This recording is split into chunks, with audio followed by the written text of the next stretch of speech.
Buonasera, sono Fra Gianfranco, il custode del Tempio del Redentore e del convento del Santissimo Redentore, e do il benvenuto a tutti voi in occasione del concerto che celebra l'European Cultural Heritage Summit.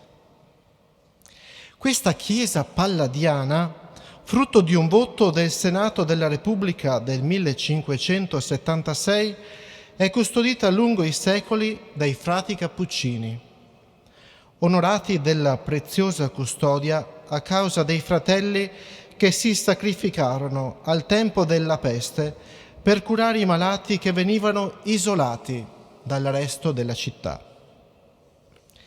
Desidero fare una speciale menzione di un frate santo che ha vissuto in questo convento e che svolse un ruolo importante nell'Europa tra il 5 e il 600.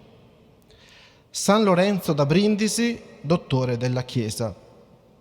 Egli girò in lungo e in largo l'Europa, in quel periodo in cui l'Europa era dilaniata dalle guerre. Veniva chiamato dai sovrani europei per fare da mediatore, per portare pace e bene e disinnescare sul nascere ulteriori guerre che avrebbero portato solo fame e miseria. Saluto e ringrazio di nuovo tutti voi, le autorità civili ed ecclesiastiche che hanno collaborato per questo evento, i telespettatori e gli ascoltatori e i lavoratori che tra ieri e oggi si sono impegnati per allestire questo concerto. Concludo con un saluto speciale all'Orchestra giovanile dell'Unione Europea, che è là dietro nel coro dei frati che si stanno preparando. Spero che mi sentiate. Un saluto a tutti e a ciascuno di voi ragazzi. Ho saputo che avete avuto mesi impegnativi con molte date e molti progetti. Complimenti. Guardiamo a voi con simpatia e speranza. Prima, parlando con una delle vostre responsabili, mi diceva che il musicista si esibisce per trasmettere ciò che sente. Trasmettere ciò che sente dentro e l'amore per la musica. Quindi vi chiediamo e attendiamo emozioni. Il Signore Gesù benedica tutti voi.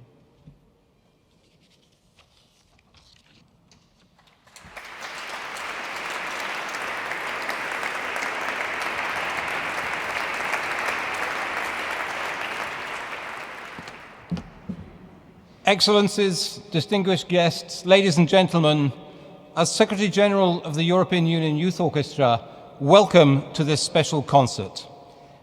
Actually, I say concert, but in a way, it's not a usual kind of concert. There is a kind of tension that's been around for centuries about artists, which is, can they be left alone to work on their own? Or do they need to come into the world and take part in the battles and the problems that we have in the world? And this concert is certainly inspired by that latter idea, that the artist has to engage with issues of our time.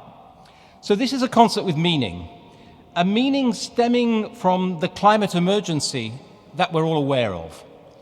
I'm aware that it's about 1 year since, on the 28th of September 2020, there was a meeting of leaders from various parts of the world of the United Nations Summit for Biodiversity.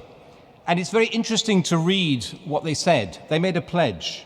They made a pledge of the need to take action. And it ends with the statement, "We are in a state of planetary emergency." The second half of this evening's concert is dedicated to that sense of urgency and emergency. You will be hearing the second performance of the 17 Strokes of the Bell for Sustainability, first performed in 2019 at the Rome Sustainability Conference, and then the world premiere of Floating Autumn by Carmen Fizzarotti, which has been composed using the algorithm which scientists and artists have used to try and see in every city in the world what life will be like in 2050. Hearing through Carmen's score what Venice may be like through sound, imagining through sound what it may be like, may not be easy hearing, it may not be easy listening, but it's nevertheless something we all have to engage with. And we hope that we will play a tiny part in making our leaders hear of the need to sign the pledge for biodiversity reversal. But first, as a welcome, let us remember the place where we are, the city. We've already heard about this extraordinary church, and in a way, it seems to me that this church functions as a kind of metaphor for the idea of salvation, maybe more than anywhere else in Venice. So that, we hope, helps. But let us also think of other parts of Venice.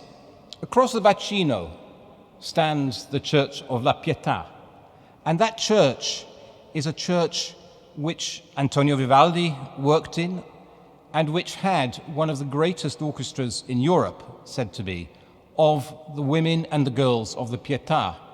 Even now, if you go into the Pietà and you stare up at the ceiling, you see an amazing fresco by Tiepolo. And if you look carefully in one corner, you see what is said to be a red-haired head of Antonio Vivaldi. Let us begin with the spirit of Vivaldi. Welcome.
it is very hard to try to describe what is part of the intangible cultural heritage of Venice. Every stone corner, reflection of light under a bridge, seems to have something to tell, a story to communicate. The way a gondolier turns into a canal, how much gold has to be put in the mixture of a wood in Dorador, how to print and sell books in one of the first towns in the world that definitively improved the editorial market in history. All have a different sense and a different taste. The possibility is doubly valuable for inhabitants called to think to their town in a different way, and for visitors brought to know the town more consciously and a little more deeply under its surface of beauty. Vorrei usare le parole di una donna per descrivere Venezia nel Cinquecento, una città unica già allora. Parole di una persona che condusse una vita particolare, che cambiò poi radicalmente per dedicarsi ad altre donne. Parole che contengono un monito finale, autunnale, che forse non era inteso verso la città, ma che risulta oltremodo attuale, come vedremo. Questa donna è Veronica Franco. Danzammo in te, la nostra primavera, Venezia, paradiso, allegra e altera, figlia d'amore, lussuria, bellezza, schiave di un solo dovere, l'ebbrezza. Fluttuammo tra cielo e terra, leggere, compiute di abbondanza e di piacere, eterne, inebriate di splendore, fermate in gioventù da un Dio pittore. Ma il nostro paradiso, ahimè, non dura se l'uomo per timor non se ne cura.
Venice was therefore queen of the seas, but today the sea seems to have become a trap. She was and is capable of being resurrected because she is strong, but she is also fragile and cannot be abandoned to the dangers she runs. Warning signs must be read and remedied. The very place from which we speak is one of those linked to the plague, and the Venetians were able to cope with it. Today, we face new plagues. A Venezia in passato è avvenuto che isole intere siano sprofondate per sempre in laguna, come Costanziaca o San Marco in Boccalama, Ammiana e Metamauco. Oggi la città deve fare invece i conti con l'innalzamento generalizzato del livello dei mari, che sta rubando centimetri di rive, di pietre, di possibilità di muoversi, abitare, vivere in una città normale.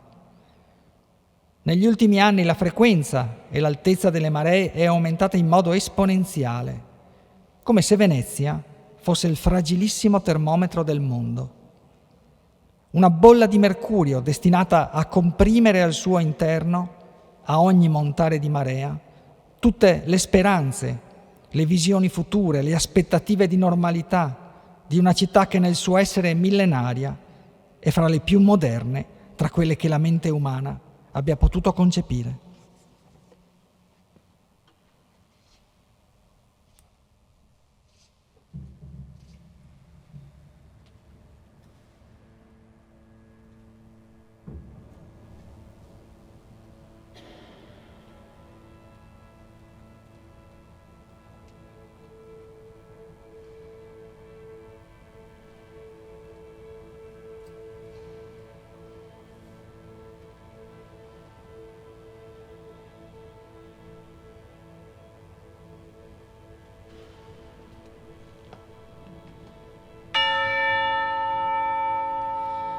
Goal 1. End poverty in all its forms, everywhere.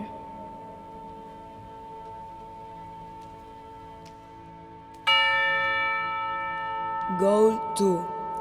End hunger, achieve food security, and improve nutrition and promote sustainable agriculture.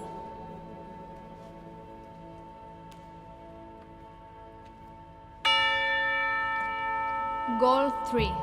Ensure healthy lives and promote well-being for all at all ages.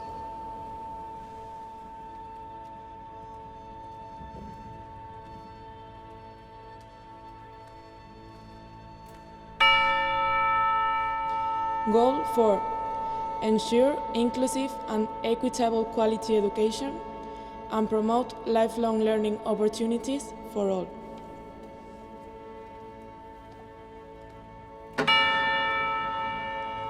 Goal 5. Achieve gender equality and empower all women and girls.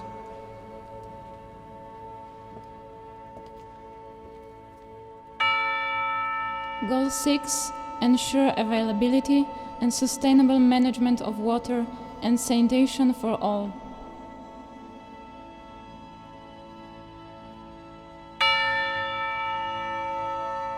Goal 7. Ensure access to affordable, reliable, sustainable, and modern energy for all.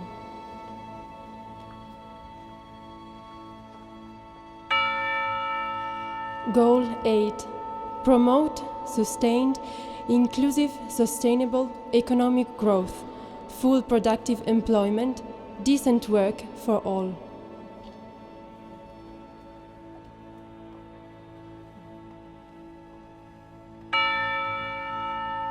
Goal 9. Build resilient infrastructure, promote inclusive and sustainable industrialization, and foster innovation. Goal 10. Reduce inequality within and among countries.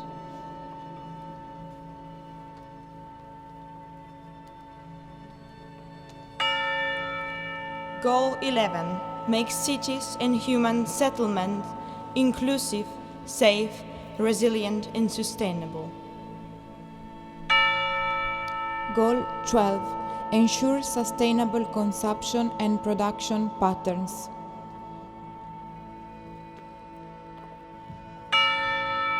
Goal 13.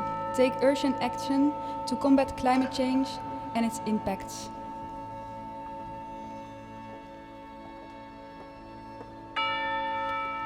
Goal 14. Conserve and sustainably use the oceans, seas, and marine resources for sustainable development.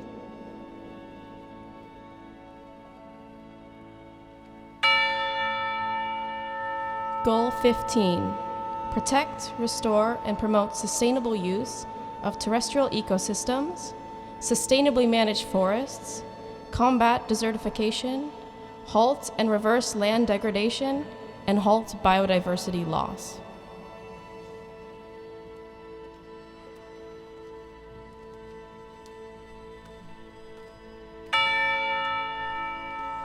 Goal 16. Promote peaceful and inclusive societies for sustainable development, provide access to justice for all, and build effective, accountable, and inclusive institutions at all levels.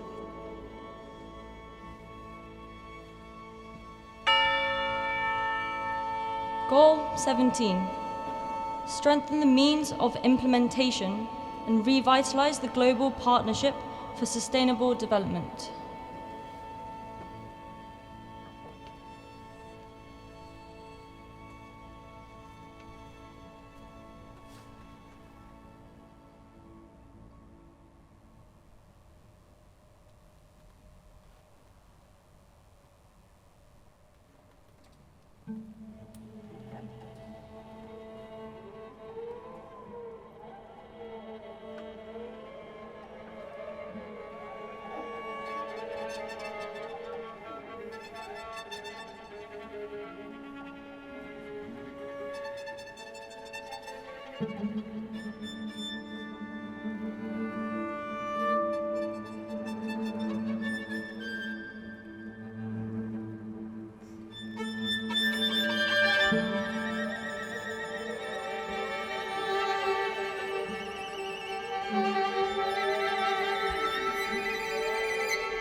Grazie a tutti. Sono Carmen Fizzarotti. È un piacere, veramente un onore, sono veramente commossa da questa esecuzione della meravigliosa European Union Youth Orchestra con Laura Marzadori, che ringrazio moltissimo. È stata una sfida per me partecipare a questa tematica del climate change con The Uncertain for Season Project, il cui animo è proprio quello di fare il punto sulla cruciale tematica del cambiamento climatico. Ed è un'operazione che è stata fatta attraverso la ricomposizione dell'autunno di Vivaldi tramite un algoritmo che ha ricomposto, e quindi è stata una reinvenzione anche da parte mia dell'autunno di Vivaldi. Quindi voglio ringraziare veramente moltissimo tutto il progetto intero, la AKQA, Peter Stark, Marshall Marcus, Alberto Tosofei, Laura Marzatori. Io credo che la musica abbia una potenza espressiva veramente immane e che attraverso questo si possa giungere alla sensibilità di ciascuno di noi. Quindi grazie.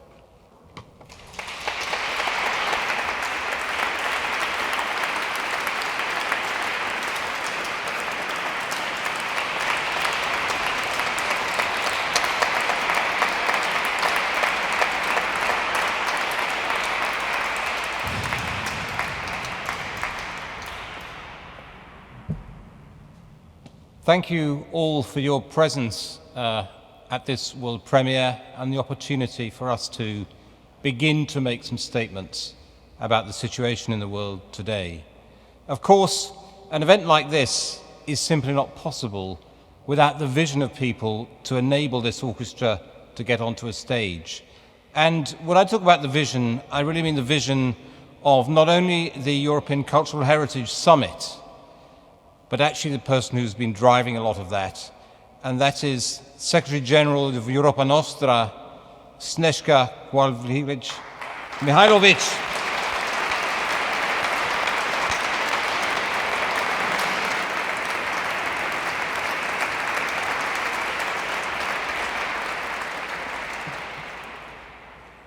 Wow. What an end of an unforgettable day and evening in Venice. Marshall, you have surpassed, you and this formidable European Union Youth Orchestra surpassed all our dreams.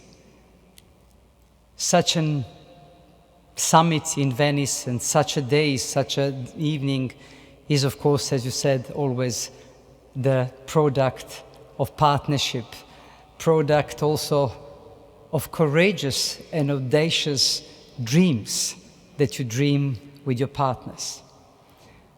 And so it is in this extraordinary place, after this extraordinary concert with a meaning, that I can tell you that if we are here in Venice on the 23rd of September, it is because it was the European Union Youth Orchestra could be in Venice on that day.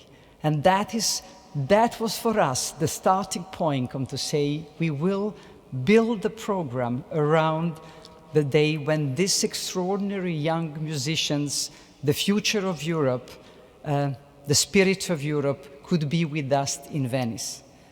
And thank you, Marshall, for you and the orchestra for immediately embracing the idea that we should be together in this extraordinary time. So we had our date. Then we had to have a program. We had to have, and we were discussing so much, so what kind of program in this particular time in Venice, and the messages that we want to pass, what will be the program?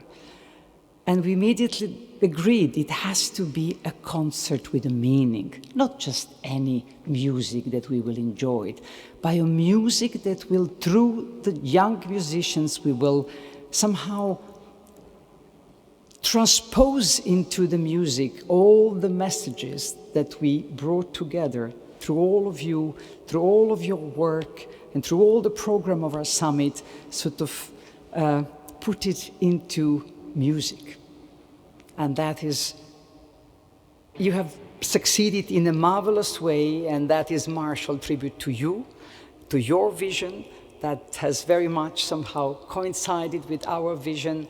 And when you came with the idea of organizing contributing to the uncertain four-season projects in Venice, we immediately said, yes, that is what we need for our summit. And we need a concert for the future of Venice, but in fact, this is a concert for the future of our planet. And sort of combining the spirit of the La Serenissima, the spirit of Venice, the spirit of Vivaldi's music, and the spirit of the 21st century, and all our anxiety and all our concern for the future of our planet and the future of this particular place, that was the program that we had to have. And then we had the program, and then we had to find a place. The place that will also convey, in fact, reinforce all those messages. It was thanks to the friars of this extraordinary church, and thank you so much for opening the doors and allowing this concert for history, I would say. It is a historic concert, but concert for the future, to take place in Palladio's masterpiece. Because it is also our summit, is the summit for the new European Renaissance. So we had to be inspired by the masterpiece of the master architect of Italian Renaissance. And the fact that we could put this all together with all of you coming from all over Europe, because we were worried, will this be able to, will it happen? And so it is happening. You're all here. We are celebrating the rebirth after the pandemic in Redentore. Again, what a symbolism that we are here with the youth of Europe, with this extraordinary concert with a meaning. And so it is really the moment also full of emotion, but also the moment we want to ask the world leaders to pledge for nature and to reverse the biodiversity by 2030. And that's why these moving 17 strokes of the bell for sustainability, Marshall, I never thought that I would be so moved by the 17 sustainable development goals. You have given spirit and the sound to these goals. And suddenly, I think we will all be, when we will be reading these goals, we would have this image of this place and the sound of these bells in us, and sort of even more convinced that we have to join forces, we have to join our voices, because we don't want Vivaldi to sound like it was sounded in the uncertain, in the floating autumns. We would like, again, Vivaldi to sound in a more harmonious way. But for that, we need to pledge each and every one, and we have all our Europa Nostra, the European Union Youth Orchestra, to send that message to the world leaders from the Redentore, from Venice, as we are preparing the COP26 summit. So it is a concert with a purpose, and a concert which is calling for action, and which is in a prelude to the last day of our summit tomorrow, where we will indeed present a Venice call to action for a new European Renaissance.